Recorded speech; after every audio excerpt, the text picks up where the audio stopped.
Denis Mukwege appelle les politiques congolais à la raison, et ce à quelques jours des élections prévues pour dimanche.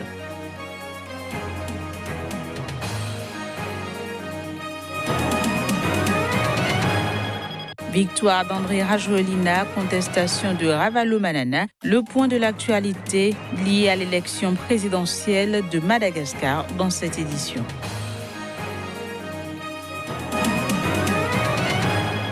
Puis fin de l'intervention militaire à Rio de Janeiro, les autorités brésiliennes célèbrent l'événement.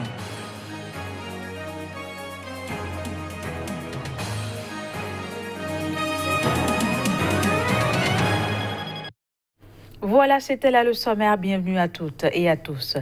Le prix Nobel de la paix, Denis Mukwege, a appelé l'ensemble de la classe politique congolaise à la raison pour éviter un chaos généralisé à 3 jours des élections générales. Le gynécologue est rentré ce jeudi en République démocratique du Congo après avoir retardé son retour initialement prévu le 20 décembre dernier. Voici les images.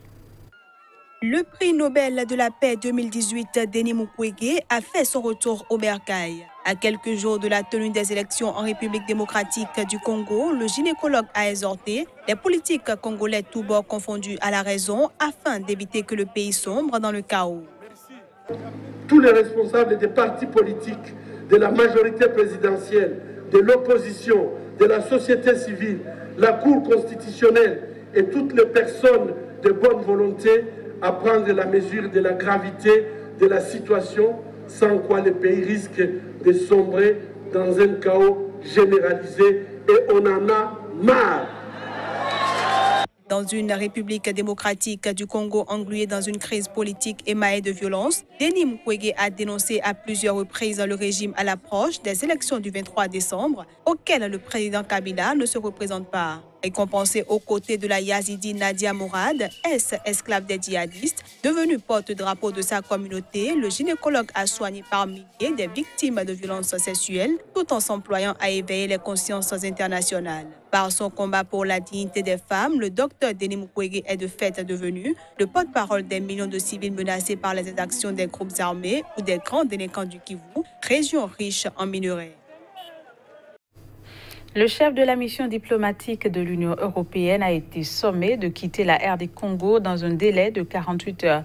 La décision a été annoncée ce jeudi par le vice-premier ministre et ministre des Affaires étrangères à Kinshasa. C'était au cours d'une rencontre avec les ambassadeurs accrédités en RD Congo. À cette occasion, j'ai prévenu le Conseil européen qu'au cas où il ne faisait pas droit à la réclamation du gouvernement de la République, celui-ci se réserverait son droit souverain d'user du principe de réciprocité régissant les relations internationales pour, en désespoir de cause, recourir à des mesures de rétorsion. En conséquence, ne pouvons plus rester ou demeurer inertes. Le gouvernement a arrêté une série de mesures qui seront annoncées au fur et à mesure. D'ores et déjà, la première mesure touche le chef de mission de l'Union européenne en République démocratique du Congo, conformément à l'article 9.1 de la Convention de Vienne sur les relations diplomatiques. Concrètement, le gouvernement de la République démocratique du Congo invite instamment le Conseil européen à procéder impérativement, dans les 48 heures, au rappel de son chef de mission en République démocratique du Congo. Cette mesure, d'une part, sanctionne le comportement répréhensible de l'intéressé et d'autre part, s'inscrit dans le cadre de la réciprocité prémentionnée. On reste en République démocratique du Congo où la coalition Lamuka a accusé ce jeudi la Commission électorale nationale indépendante CENI d'exclure en complicité avec le pouvoir Beni, Boutambo et Yumbi des élections prévues le 30 décembre prochain, et ce pour des raisons inavouées. La coalition Lamuka dénonce vigoureusement les mensonges contenus dans la décision de la CENI consistant à affirmer que les parties prenantes au processus électoral auraient été consultées. La coalition Lamuka exige que la CENI retire instamment cette décision injustifiée et organise des élections sur toute l'étendue de la RDC sans aucune discrimination. Le peuple congolais, qui a été très patient, qui a déjà accepté 3 reports, a même accepté que l'échéance dépasse 2 ans, dit maintenant, trop, c'est trop. La CENI vient de dépasser la ligne rouge. La coalition Lamuka demande à tous les Congolais de refuser catégoriquement d'obéir à cette décision qui constitue un ordre manifestement illégal, conformément à l'article 28 de la Constitution, et lance un appel à une journée ville morte sur toute l'étendue de la République ce vendredi 28 décembre 2018. Battu à la présidentielle selon les résultats rendus publics ce jeudi par la commission électorale, l'ex-chef de l'État malgache Marc Ravalomanana a déposé des recours devant la haute cour constitutionnelle. C'est du moins ce qu'a annoncé son directeur de campagne. Voici les précisions.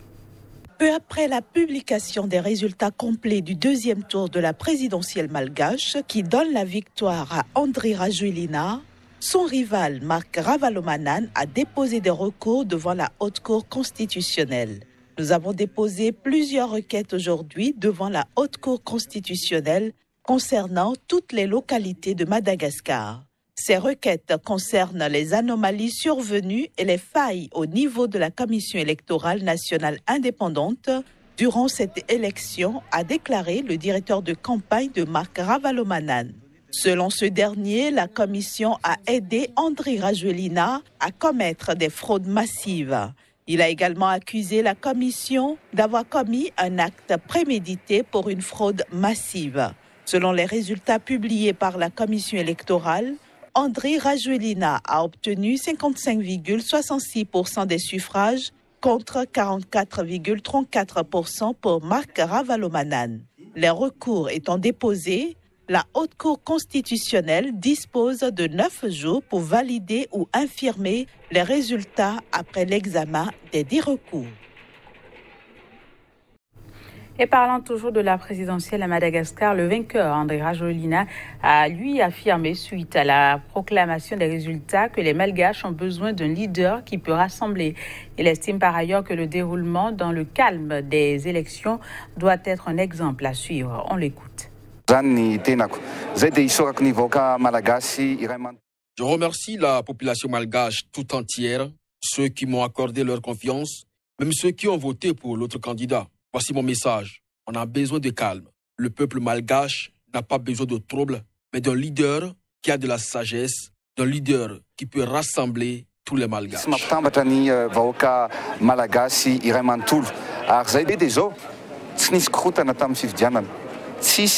L'important, c'est qu'il n'y a pas eu de trouble pendant l'élection. Ce n'est pas comme en Afrique où il y a eu des bureaux de vote brûlés, incendiés, pillés. Ici, c'était calme. Madagascar doit être un exemple. Il ne faut pas que ce soit toujours les mêmes dirigeants à la tête d'un pays pour que règne la démocratie ici à Madagascar. La démocratique est au Madagascar. Vite.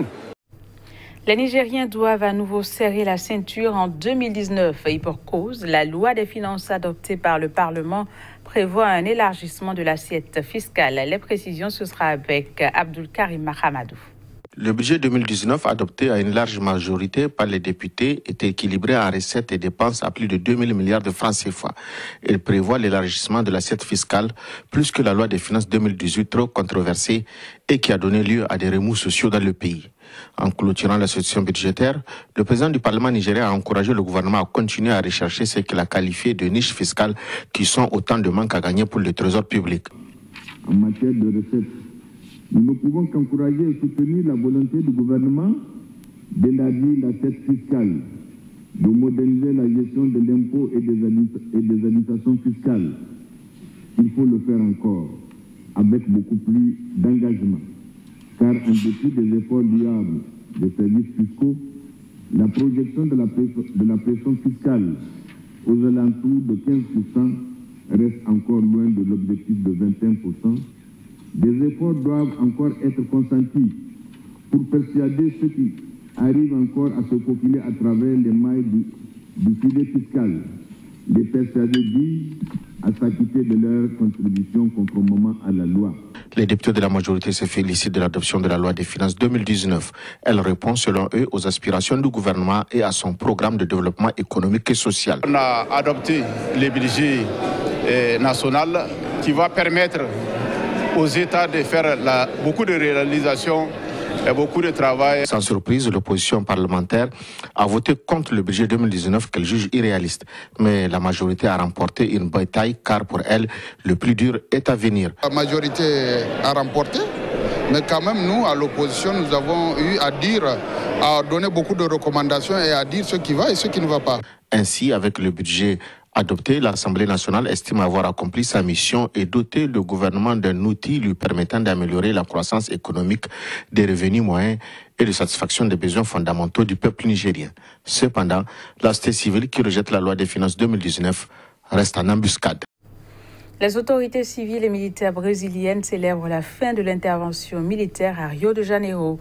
Celle-ci, rappelons-le, visait à renforcer la sécurité dans un contexte d'escalade de la violence. Voici les détails. L'intervention militaire à Rio de Janeiro visant à renforcer la sécurité dans un contexte d'escalade de la violence a connu son apogée. Un moment important pour les autorités civiles et militaires brésiliennes qui n'ont pas manqué de célébrer l'événement. Notre intention est de faire en sorte que les organes de sécurité publique soient considérés comme des institutions de l'État respectées par la société et qui respectent en même temps la société en accomplissant un travail efficient et efficace. La présence des forces armées a non seulement réduit le taux de criminalité, mais elle a aussi permis d'éviter des incidents graves.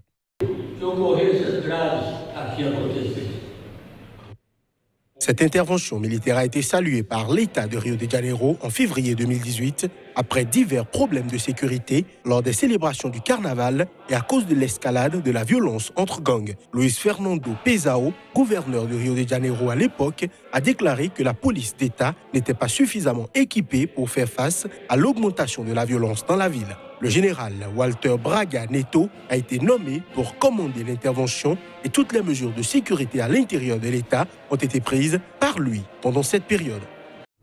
Voilà, c'est sur cette note du Brésil que prend fin cette édition. Merci de nous avoir suivis. Très bonne suite de programme sur Sika TV. Bon début de week-end à toutes et à tous. Au revoir.